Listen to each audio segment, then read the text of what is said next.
위로가 되고 희망이 되는 귀한 찬양이었습니다. 감사합니다. 우리 교회는 오늘부터 교회를 섬기실 일꾼들을 선출하는 일을 몇 주간 하게 됩니다. 오늘은 시무 항종직께서 먼저 공천 후보자들을 선정하기 위한 투표를 실시하게 되고 5월 첫째 주일에는 오늘 투표를 통해 공천 후보자로 선정되신 분들을 대상으로 공동의회를 통해 일꾼들을 피택하게 됩니다. 교회 항종 직분자의 자격 요건은 대한여수교 장로의 헌법에 잘 명시되어 있습니다.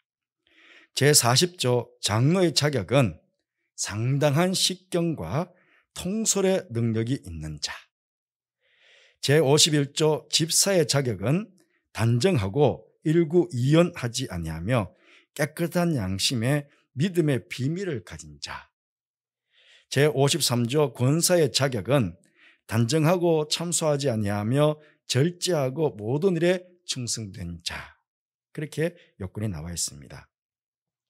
이런 자격 요건을 가진 성도이면 충분히 하나님께서 쓰시는 일꾼으로서 합당할 것입니다.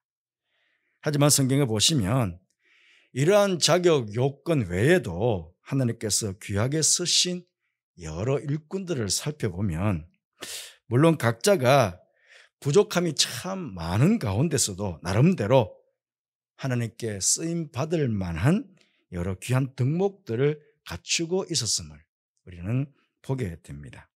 오늘 우리가 함께 말씀을 나누게 될 야곱의 넷째 아들인 유다와 유다 지파를 통해서도 교회 일꾼이 갖추어야 될 신앙적, 인격적 덕목들을 우리는 보게 되고 배우게 됩니다.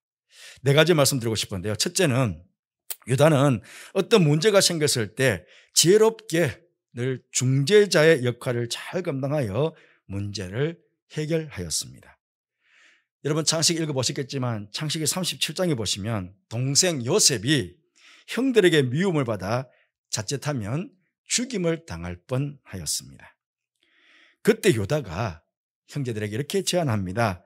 창세기 37장 27절 말씀에 자, 그를 이스마엘 사람들에게 팔고 그에게 우리 손을 대지 말자.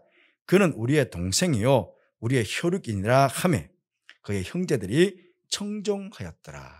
그렇게 말씀하고 있습니다. 이렇듯 유다는 어떻게든 형제를 잘 설득을 해서 요셉을 죽음에서 구하게 됩니다. 후에 가나안 지역에 큰 흉년이 들었습니다. 형제들이 애굽에 내려가 곡식을 구해오게 되는데 그때 형들을 만난 요셉이 형들을 시험합니다. 그래서 혹시 애굽을 정탐하러 온 정탐꾼들이 아니냐고 그렇게 의심하는 듯한 말을 하였습니다. 그러면서 다음에 올 때 막내 동생을 데려오면 정탐꾼이 아니라는 것을 믿겠다고 하였습니다. 곡식을 구해서 가나안에 돌아온 형제들은 얼마지 않아 곡식이 다 떨어지게 되었고 다시 곡식을 얻기 위해 애굽으로 내려가야만 했었습니다. 그때 아버지 야곱이 막내 동생인 베냐민을 애굽의 형들과 함께 보낼 수 없다고 거절을 하였습니다. 형인 요셉도 이뤘는데 동생인 베냐민마저도 이룰 수 없다는 것이었습니다. 그때도 유다가 아버지에게 제안합니다. 창세기 43장 9절 말씀 보니 내가 그를 위하여 담보가 되오리니 아버지께서 내 손에서 그를 찾으소서. 내가 만일 그를 아버지께 데려다가 아버지 앞에 두지 아니하면 내가 영원히 죄를 지리이다.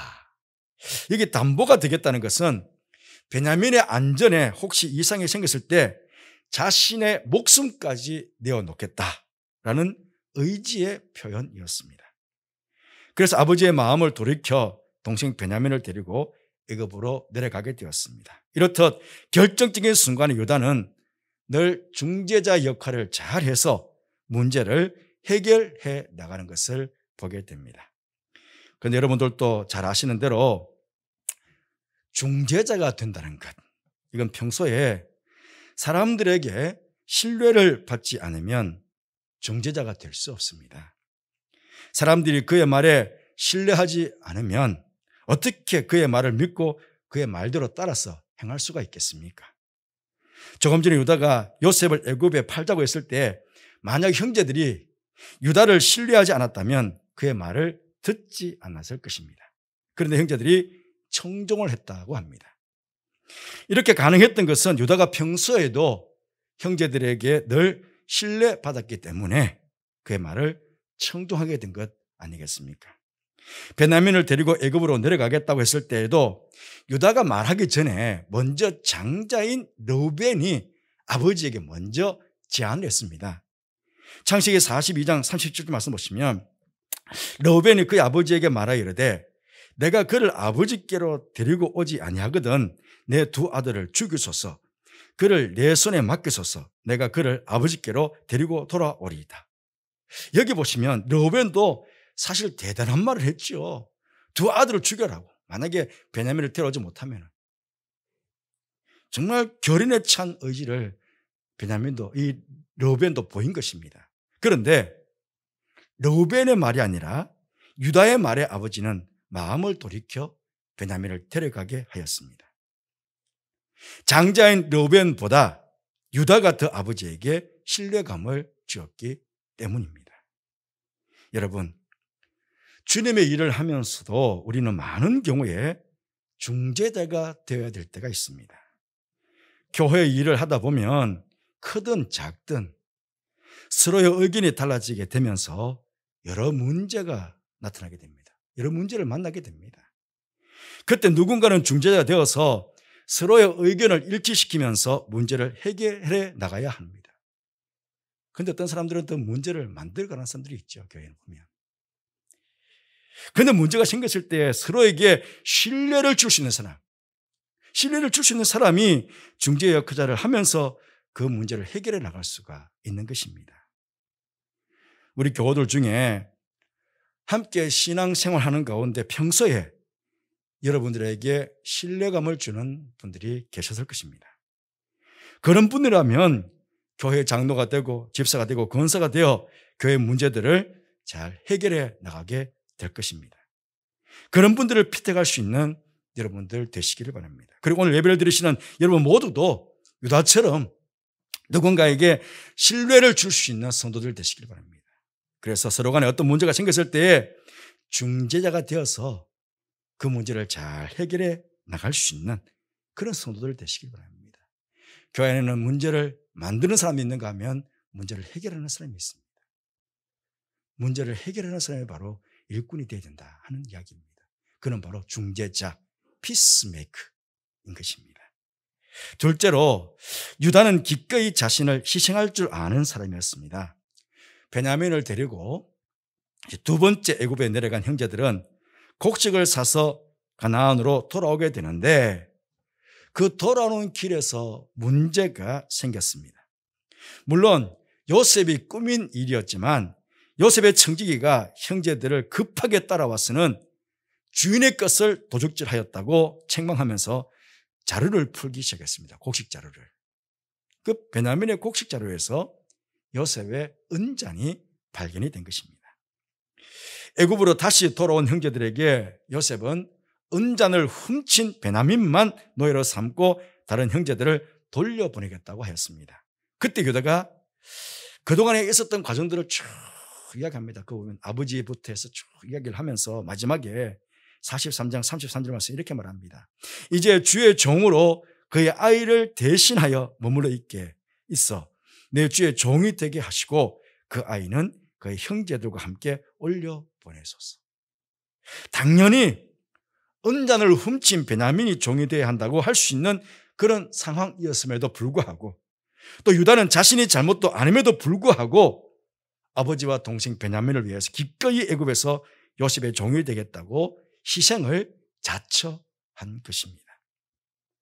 아버지와 동생을 위한 이러한 희생 정신을 하나님께서는 귀하게 보시고 아버지 야곱으로 하여금 네 번째 아들이었던 유다였지만 그럼에도 장자의 축복을 유다에게 허락해 주신 것입니다. 여러분, 지금도 우리가 주님의 일을 함에 있어서 많은 희생이 따라야 합니다. 때로는 나의 시간도 희생해야 되고 물질도 희생해야 되고 때로는 나의 잘못도 아님에도 불구하고 나의 잘못인 양 나 자신의 희생을 통해 문제를 해결해 나가야 될 그런 일들도 있게 됩니다. 이런 희생을 할 줄 아는 성도가 교회의 일꾼이 될 때에 교회는 평안하여 든든히 갈 수가 있는 것입니다. 지금까지 교회 생활 해오시는 동안에 누군가 늘 교회를 위해서, 성도들을 위해서 앞서 희생하는 모습을 여러분들 보셨을 것입니다. 그런 분들을 일꾼으로 세우시기를 바라고, 무엇보다 여러분들도 유다처럼 교회를 함에 있어서 성도들 앞에서 희생할 줄 아는 그런 성도들 되시기를 바랍니다. 셋째, 유다의 후손인 유다 지파도 항상 앞서가는 지파였습니다. 그 시조에 그의 자손들이다라고 참 말하고 싶습니다. 오늘 사사기가 시작되는 오늘 본문 1절에 뭐라고 합니까? 여호수아가 죽은 후에 라고 사사기가 시작이 됩니다. 그런데 이 유사한 성경이 사사기 앞쪽에 있는 여호수아 사사기 아닙니까? 여호수아 1장 1절에서도 여호와의 종 모세가 죽은 후에, 그렇게 여호수아가 시작이 됩니다. 여호수아는 여호와의 종 모세가 죽은 후에, 사사기는 여호수아가 죽은 후에, 그렇게 성경이 시작이 됩니다. 출애굽의 지도자였던 모세가 죽게 되자 백성과 모세의 지휘권을 물려받은 여호수아는 당황할 수밖에 없었습니다. 지금까지는 지도자인 모세가 시키는 대로, 모세가 이끄는 대로 따라오기만 하면 되었는데 그 모세가 사라진 것입니다. 그래서 그는 당황했고 두려워했고 어찌할 바를 몰라 했습니다. 그때 하나님께서 그들에게 강하라, 강하고 담대하라, 두려워하지 말라, 놀라지 말라, 내가 너와 함께 함이니라, 그렇게 여호수아와 백성들에게 말씀하셨습니다. 여호수아는 이 하나님의 말씀에 힘입어 담대하게 백성들과 함께 가나안 정복 전쟁을 시작하였습니다. 그런데 이제는 그 여호수아가 이제 죽게 되었습니다. 지금까지 그들의 지도자였던 여호수아가 시키는 대로 이끄는 대로 따라왔는데 그 여호수아가 사라지게 된 것입니다. 여호수아와 함께 큰 정복 전쟁을 통해 가나안은 정복했다지만 아직 각 지파마다 정복하지 못한 땅들이 있었습니다. 사실은 각 지파마다 정복하지 못한 땅들이 훨씬 위험한 땅이고 훨씬 정복하기 어려운 땅들이었거든요. 여호수아가 있었다면 무엇이라고 지시도 하고 따라서 하면 되는데 여호수아가 없는 것입니다. 그러면 백성들이 모세가 죽은 후처럼 당황할 수 있지 않았겠습니까? 그런데 오늘 말씀을 보시면 백성들이 당황하기보다는 주저하지 않고 먼저 기도로 하나님의 뜻을 구하게 됩니다. 이제 여호수아 없이 새로운 전쟁을 시작해야 하는데 누가 먼저 올라갈까요? 라고 하나님께 묻고 있는 것입니다. 이것은 다른 말로 하면 누가 이 전쟁에 선봉했을까요? 누가 이 전쟁에 앞장설까요? 라는 그런 물인 것입니다. 그때 하나님께서 유다가 올라갈지니라, 그렇게 말씀하셨습니다. 유다 지파가 앞장서라, 유다 지파가 선봉에 서서 올라가라 하는 것이었습니다. 여러분, 출애굽기나 민수기를 봐서도 그렇지만 광야 행군을 할 때도 언제나 유다 지파가 항상 앞서서 인도해 갔습니다. 이끌어 갔습니다. 어떻게 보면 유다 지파는 모든 일에 긍정적인 지파였고 능동적인 지파였고 적극적인 지파였습니다. 모세가 가나안 땅 각 지파에게 한 명씩, 각 지파마다 한 명씩 족장들을 세워서 12명의 정탐꾼들을 가나안 땅에 보낸 적 있지 않습니까? 그때 정탐꾼들이 와서 10명은 부정적으로 보고를 했고 2명은 저들은 우리의 밥이라고 긍정적인 보고를 한 사람들이 2사람이 있죠. 여호수아와 갈렙입니다. 바로 이 갈렙이 유다 지파의 족장이었습니다. 여러분, 지금 그들이 올라가야 할 땅은 평지가 아닙니다. 산지입니다. 지금까지의 전쟁보다 더 힘든 전쟁일 수 있습니다. 더 많은 수고와 더 큰 희생을 감수해야 될, 희생에 따를 수 있는 그런 전쟁이었습니다. 그런 상황이라면 사람들은 누구나 주저할 수도 있고 슬그머니 뒤로 물러설 수도 있습니다. 이게 인지상정 아닙니까? 왜? 큰 전쟁이거든요. 더 수고를 해야 되고 더 희생을 많이 치러야 된다면 에휴, 이쯤에서 뭐 끝내지 라고 슬그머니 그냥 뒤로 물러설 수도 있는 거예요. 그런데 유다 지파는 개의치 않고 하나님의 말씀에 순종하여 앞서 나아갑니다. 여러분, 하나님께서 주님의 일을 위해서 우리에게 앞장서라고 하실 때에는 우리가 영광을 얻는 자리에, 유익을 얻는 자리에 앞장서라 하시는 그런 말씀이 아닙니다. 우리가 앞장서야 할 자리는 면류관을 쓰는 자리가 아니라 십자가를 지는 자리입니다. 박수를 받는 자리가 아니라 희생하고 헌신하는 자리입니다. 일꾼은, 성도는 십자가를 지기 위해, 희생하기 위해, 헌신하기 위해 마음으로 순종하며 앞서가는 종들이 바로 주님의 일꾼인 것입니다. 그런데 교회에는 말꾼이 있고 구경꾼이 있습니다. 주님의 일을 함에 있어서 앞장은 서지 않고 장기에 훈수 두듯이 앞에서 말만 하는 사람이 있습니다. 또한 어디에 어떻게 하는지 한번 두고 보자고 구경만 하는 구경꾼들이 있습니다. 말꾼이나 구경꾼은 결코 주님께서 서시는 일꾼이 될 수 없습니다. 여러분, 지금까지 눈여겨보셨습니까? 교회에서 무슨 일을 하든 늘 앞장서서 일하는 분들이 아마 계시는 것 보셨을 것입니다. 그런 분들을 선택하시길 바랍니다. 그리고 여러분들도 모두 유다 지파처럼 항상 교회에서 무슨 일을 하든지 가장 앞서서 일하시는 그런 성도들 되시기를 바랍니다. 마지막 네 번째, 유다 지파는 함께 동력할 줄 아는 지파였고 믿음이 강하고 마음이 넓은 지파였습니다. 여러분, 교회 일꾼들은 독불 장군이 되어서는 안 됩니다. 함께 동력하고 함께 협력할 줄 아는 사람이 되어야 됩니다. 특히 교회 일들의 대부분은 성도 혼자서 하는 것이 아니라 서로가 믿음 안에서 하나가 되어 주님의 일들을 행해야 합니다. 여러분, 유다 지파는 12지파 중에 가장 큰 지파였습니다. 가장 강력한 지파였습니다. 그리고 시므온 지파는 가장 약한 지파였습니다. 유다 지파는 가장 약한 시므온 지파 없이도 얼마든지 스스로 정복 전쟁을 해나갈 수 있는 그런 지파였습니다. 그런데 왜 약한 지파인 시므온 지파에게 나와 함께 올라가자고 그렇게 부탁을 한 것일까요? 뭐 힘도 좀 비슷하고 힘도 좀 큰 지파들에게 부탁해서 가면 좋을 텐데 자기들도 제대로 하지 못하는 가장 약한 지파에게 함께 올라가자고 이야기합니다. 물론 작은 힘이라도 도움이 되겠지만요, 바꾸어 생각해 보면 가장 약한 지파인 시므온 지파는 자신들이 단독적으로 전쟁을 수행해서 자신들의 기업으로 얻게 된 그 땅을 얻지 못할 위험이 있었던 것이죠. 약하니까 전쟁을 못하니까 제비 뽑아서 땅을 얻어놨는데 전쟁에서 빼앗아야 되는데 그걸 못 빼앗을 수 있잖아요. 그런데 강한 유다 지파가 도와서 함께 전쟁을 하게 되면 시므온 지파는 조금 더 쉽게 자기들의 분깃을 얻은 그 땅을 취할 수 있지 않겠습니까?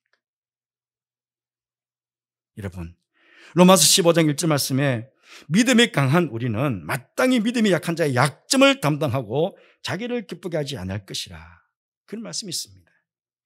교회 안에는 유다 지파처럼 믿음이 강한 사람이 있는가 하면 시므온 지파처럼 믿음이 약한 사람들이 있습니다.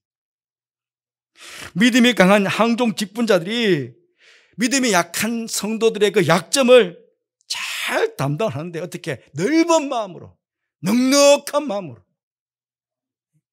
사실은 믿음도 약하고 모든 것이 부족하면 어떨 때만 무시하기도 하고 함부로 대하기도 그럴 수 있거든요.